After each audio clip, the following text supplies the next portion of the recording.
নমস্কার, শুভ সকাল বন্ধু। আমার নতুন একটা এনার্জেটিক ব্লগে তোমাদের সকলকে স্বাগত জানাই। আশা করি যে যেখান থেকে আমার এই ভিডিওটি দেখছো তোমরা সকলে খুব ভালো আছো, আর আমিও ভালো আছি। আমার মতো সকল গৃহিণীদেরই সেই সকালে ঘুম ভাঙার পর থেকে রাত পর্যন্ত প্রত্যেকটা দিন সংসারে হাজারো কাজ থাকে। ভিডিও আকারে সেই কাজগুলোই তোমরা আমার চ্যানেলের মধ্যে দিয়ে দেখতে পাও।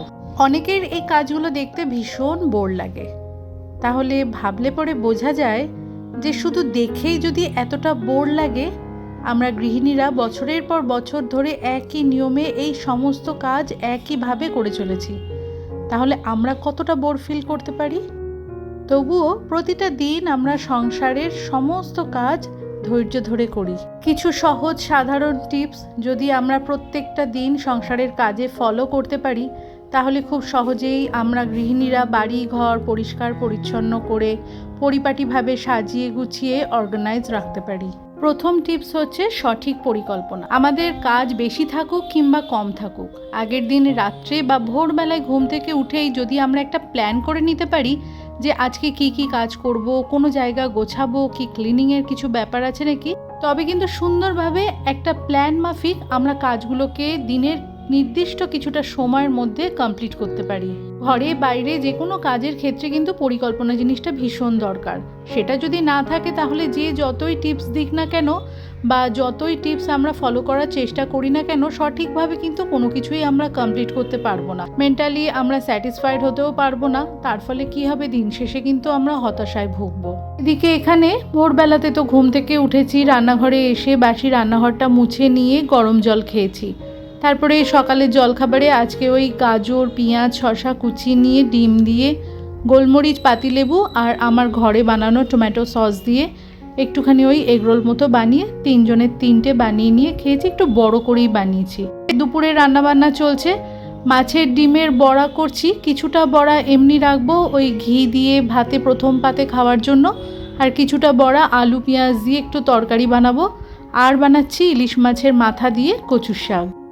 শীতের সময়তে আমি সকালবেলাতে রান্নাঘরে এসে ওই পরিষ্কার পরিচ্ছন্ন করে নিয়ে জলখাবার বানাই, মাঝখানে ব্রেক নিই, ঘরে যাই, ঘরদোর গোছাই, পরে ফিরে এসে আবার দুপুরের রান্নাটা করি। কিন্তু প্রচণ্ড গরমের জন্য আমি করছি কি এখন, যে একেবারে রান্নাঘরের কাজটা শেষ করে নিয়ে তারপরে ঘরে যাই। ওই 10:30 পৌনে 11টা বাজে আমি আমার সুবিধা মতো সময়টাকে বেঁধে নিয়ে সংসারের কাজকর্ম করছি। প্রত্যেক গৃহিণীদেরই সংসারের ধরন আলাদা, সেখানকার পরিবেশ পরিস্থিতি আলাদা, সেই অনুযায়ী নিজের সময়টাকে বেঁধে নিয়ে কিন্তু কাজ করাটা উচিত। সময়ের গুরুত্ব বুঝে যদি কাজ করা হয় তাহলে সুন্দরভাবে কিন্তু আমরা টাইম টু টাইম সমস্ত কাজ শেষ করতে পারি। তৃতীয় টিপস, কাজের গুরুত্ব। আগের দিনকে রাত্রিবেলাতে আমার হাজব্যান্ডকে আর আমার মেয়েকে জিজ্ঞাসা করে রাখি আগামী দিন ওরা কখন বেরোবে। ওদের বেরোবার টাইম অনুযায়ী কিন্তু আমি আমার নিজের কাজটা গোছাবো। রেগুলার যে টাইমে ওরা বেরোচ্ছে সেই টাইমে হলে তো যেমনভাবে দিনটা কাটে সেরমভাবেই কাটবে, কিন্তু যদি একটু সময়টা আগে পিছিয়ে হয় তখন কর্মগুলো করার ধরনটাও কিন্তু একটু বদলে যায়, তাড়াতাড়ি করতে লাগে বা দেরিতে করতে লাগে। মেয়ে যদি কলেজ যায় তাহলে তার জন্য টিফিন বানানো, সকালে জলখাবার, এগুলো সমস্ত কিছু করতে লাগে। আগের দিনকে রাত্রিবেলাতে যদি সবটা আমি জেনে নিই তাহলে আমার গুছিয়ে রাখতে সুবিধা হবে। কাজের গুরুত্ব অনুযায়ী কাজ গোছানো কিন্তু একটা সংসার পরিচালনার ক্ষেত্রে ভীষণ ইম্পর্টেন্ট। 4 নম্বর টিপস, খেয়াল করে দেখেছি বাড়িতে যদি কোনো প্লেন সারফেস থাকে, যেমন কোনো র্যাকের ওপরে, ড্রেসিং টেবিলের ওপরে, টেবিল বা টিভি ক্যাবিনেট, ছোট ছোট ওয়ার্ড্রপ, সোফা, চেয়ার, এরকম জায়গাতে আমরা কিন্তু তাড়াহুড়োর সময়তে জিনিসপত্র জড়ো করে রাখি। চোখে পড়লেই সেই জিনিসটাকে তুলে নিয়ে জায়গায় রেখে দাও, তাহলে প্রয়োজনের সময় যেমন হাতের কাছে ঝটপট করে পাওয়াও যাবে আর ঘরদোরও অপরিষ্কার লাগবে না। 5 নম্বর টিপস, বাড়িতে সবাই যদি একসাথে ঘুম থেকে উঠে পড়ে তাহলে সবার আগে কিন্তু বিছানাটাকে গুছিয়ে নেওয়া উচিত। ঘরের জানলার পর্দা সরিয়ে দিয়ে জানলা দরজাগুলোকে খুলে বিছানাটা যদি সুন্দরভাবে পরিপাটি করে নেওয়া যায়, মনে হয় যেন ঘরদোর অর্ধেকের বেশি পরিষ্কার হয়ে গেছে। ঘরের জানলা থেকে সকাল সকাল যদি মিষ্টি রোদ বা একটা হালকা হাওয়া যদি চলাচল করে, তাহলে পজিটিভ এনার্জি লেভেলটা কিন্তু অনেকটা বেড়ে যায়। আমি সকালের দিকে ঘরের জানলা দরজা খুলে দিলেও বিছানাটা প্রপারলি তুলে উঠতে পারি না, কারণ সকালের দিকে রান্নাঘরের কাজের চাপটা আমার বেশি থাকে।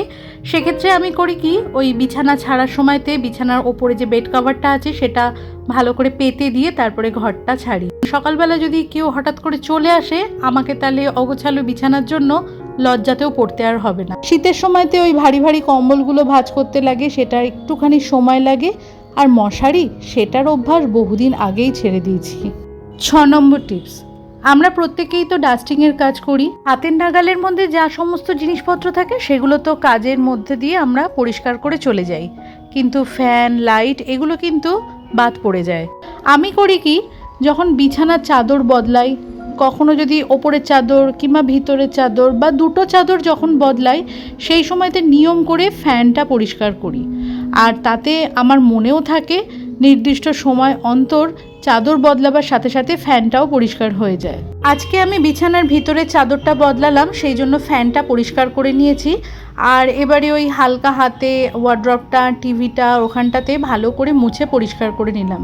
এগুলো তো ডেলি করতে লাগে না, একদিন ছাড়া ছাড়া করি। মানে আজকে যদি আমার ঘরটা করলাম, আগামীকাল মামামের ঘর করব, তারপরের দিনকে আবারও আমার ঘর করব। তাতে কি হয়, প্রতিটা ঘরই সব সময়ের জন্য পরিষ্কার থাকে। কোনো একটা ঘরে যদি খুব বেশি পরিশ্রম করে ফেলি, আর একটা ঘরে তখন করতে ইচ্ছা করে না। তাই আমি অল্টারনেট ডেতে এই সমস্তগুলো ক্লিন করি। 7 নম্বর টিপস, রেগুলার আমরা ঘরে যে সমস্ত কাজগুলো করি সেগুলো কিন্তু খুব তাড়াতাড়ি করে ফেলতে পারি। যেমন এই বিছানাপত্র গোছানো, ঘর ডাস্টিং করা, বাসি রান্নাঘর মোছামুছি বা জল ভরা, এগুলো তো 12 মাস করি, এগুলোর কথা ভাবতে লাগে না। প্রতিদিন একটার পর একটা ঠিক টাইম মতো আমরা করে নিই। তাই এই সমস্ত কাজগুলো আমরা একবারে সবটা কমপ্লিট করেও নিতে পারি, কিংবা কাজের মাঝে মধ্যে ফাঁক পেলে এগুলো কিন্তু করে ফেলতে পারি। 8 নম্বর টিপস, এই টিপসটা সবাই আজকাল মেনটেন করে, তবে সেটা না বললেই নয় এই ব্লগের মধ্যে দিয়ে। সেটা হচ্ছে ভোরবেলায় ওঠা। এই বিজি লাইফস্টাইলের যুগে যতটা সকাল সকাল ঘুম থেকে ওঠা যায় ততটা কিন্তু হাতে সময় বেশি পাওয়া যায়, দিনটা বড় হয়ে যায়। তাতে কিন্তু আমরা গুছিয়ে ধীরে সুস্থে সংসারে কাজগুলো করতে পারি। আমি যেমন প্রত্যেক দিন ভোরবেলায় ঘুম থেকে উঠে ছাদে একটু এক্সারসাইজ করলাম, আর যদি তা না করি তাহলে ওই রেলিংয়ের ধারে একটু চেয়ার নিয়ে বসে থাকি, নিজের মতো নিজের সময় কাটিয়ে ধীরে সুস্থে সংসারের কাজগুলো শুরু করি। কি আজকে কাজ করব, কি না করব, কি রান্না বান্না হবে, আর তাড়াহুড়োটাও লাগে না, হাতে অনেকটা সময় পেয়ে যাই। তাই ভোরবেলায় ওঠার অভ্যাসটা কিন্তু খুব জরুরি একটা সংসারকে সুন্দরভাবে পরিচালনা করার জন্য। 9 নম্বর টিপস হচ্ছে নিজের একটুখানি খেয়াল রাখা। বেশিরভাগ ভিডিওতেই আমি তোমাদের সাথে শেয়ার করি যে ঘরদোর কিভাবে গুছিয়ে পরিষ্কার পরিচ্ছন্ন করা যায়, রান্নাঘরের কাজ কিভাবে ঝটপট করে করা যায়। এই দুটোর সাথে তাল মিলিয়ে নিজের খেয়াল রাখাটাও কিন্তু অত্যন্ত জরুরি। নিজে এনার্জেটিক না থাকলে সংসারের কাজকর্ম, পরিবারের মানুষের দেখাশোনা, রান্না বান্না, ঘর গোছানো, এগুলো করব কেমন করে? সেই কারণে নিজের যত্ন করা, নিজের কেয়ার নেওয়া, খাওয়া দাওয়া সব কিছুর দিকে নজর দেওয়াটা খুব প্রয়োজন। শুধু কি সংসারের কাজ? সংসারের কাজের পাশাপাশি একজন হাউসওয়াইফের মনের মধ্যে কিন্তু অনেক রকম কথাবার্তা ঘুরতে থাকে, মাথায় থাকে হাজারো চিন্তা, যেগুলো সবসময় কাউকে বলেও বোঝানো যায় না, বা সব কথা প্রকাশ করাটাও যায় না। বাইরে থেকে দেখে আমাদেরকে সব সময়তে হাসি খুশি এনার্জেটিক মনে হলেও মাঝে মধ্যে মনটা কিন্তু অনেকটা হতাশ থাকে সংসারের বিভিন্ন কারণে। মেয়েদের ধৈর্য শক্তি, সহ্য ক্ষমতা অনেকটা বেশি, তাই হয়তোবা সব কিছু মানিয়ে গুছিয়ে নিয়ে হাসি মুখে যতক্ষণ না অসুস্থ হয়ে বিছানায় শুয়ে পড়ছি তার আগে পর্যন্ত সবটা সামলাই। তবে আজকাল এর কিছুটা হলেও পরিবর্তন ঘটেছে, প্রতিটা গৃহিণীর চিন্তাভাবনার মধ্যে অনেকটা বদল এসছে। 10 নম্বর টিপস, আমি এত বছর সংসারের হাজারো কাজের মধ্যে দিয়ে এইটুকুনি বুঝেছি, যতটা ছিমছামভাবে ঘরদোর রাখা যায়, ঘর পরিষ্কার করা ততটাই সহজ। শুধু সেটা ঘরের জন্য না, রান্নাঘরের ক্ষেত্রেও এই একই চিন্তাভাবনা আমার আছে। অল্প জিনিস থাকলে সেগুলো পরিষ্কার পরিচ্ছন্ন করা, মেনটেন করাটা কিন্তু অত্যন্ত সহজ হয়ে যায়। অনেক জিনিসপত্র ঘরের মধ্যে থাকবে, চারিটা দেয়াল, চারিদিককার কর্নার সাজানো গোছানো থাকবে, কিন্তু তার উপরে থাকবে ধুলোর পরত। সেটা দেখতেও যেমন খারাপ লাগে, আর ঘরের মধ্যে একটা নেগেটিভিটি চলে আসে। ধুলো নোংরা ঘরে যাতে না থাকে, প্রতিদিন যাতে আমরা খুব সহজভাবে ঘরদোর মুছে ঝেড়ে পরিষ্কার রাখতে পারি, সেজন্য কিন্তু একটু ফাঁকা ফাঁকা থাকলে আমার মনে হয় সেটাতে আমাদের কাজ করতেও সুবিধা হয়। হ্যাঁ, আর যাদের হেল্পিং হ্যান্ড আছে, দুজন মিলে একসাথে কাজ করে নিল, তাদের ব্যাপারটা আলাদা। কিন্তু আমাদের মতো গৃহিণীরা, আমরা যারা একা হাতে সব দিকটা সামলাই, আমাদের কাছে যতটা ছিমছাম ঘর থাকবে ততটাই কিন্তু কাজ করতে সুবিধা। ঘরের মধ্যে অনেক জিনিসের মধ্যে ধুলো পড়ে রয়েছে, আর তার ফলে কিন্তু নেগেটিভিটির সাথে সাথে অসুখ বিসুখও ছড়ায়। যাই হোক, সকাল থেকে উঠে সংসারের সমস্ত কাজকর্ম সেরে রান্নাবান্না কমপ্লিট করে নিয়ে হালকা হাতে যেটুকুনি ডাস্টিংয়ের কাজ ছিল ওটা কমপ্লিট করে ঘরদোর মুছে এবেলার মতো আমার কাজ শেষ করলাম। ভিডিওটা এইটুকুনি রইল, দেখা হচ্ছে নেক্সট ব্লগে, ততক্ষণের জন্য টাটা।